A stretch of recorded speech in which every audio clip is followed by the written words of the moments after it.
Hello viewers, welcome to my channel Excel Tutorials. In our previous video, we already discussed div error and name error. If you not find that video, please I will throw on iCards and in description you can find it. Now, today we will discuss NA error and num error. So what is NA error? NA error will occur when the formula is not finding any value in formula result. Suppose here if we given most of the NA errors will occur in VLOOKUP only. If the lookup value is not available in that table array, the NA error will come. Suppose here we given Viru. Viru is not available in this table. That's why NA error will come. If we given Arvind, so automatically the formula will work.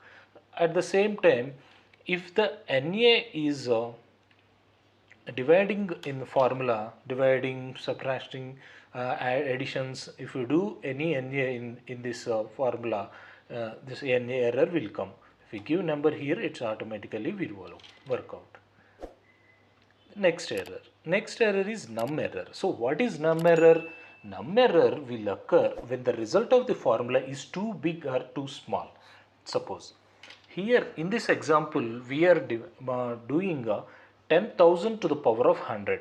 This number is too big. That's why it is num error. Suppose if we give 2, then number will come. 10 also number will come. 100 if we give 100, more than 100. So this number is too big. That's why num error will come. Hope you understand the errors. In our next video, we will discuss value error and reference error. Please do like, share and subscribe my channel to get more videos. Thank you. Thank you very much for watching my videos.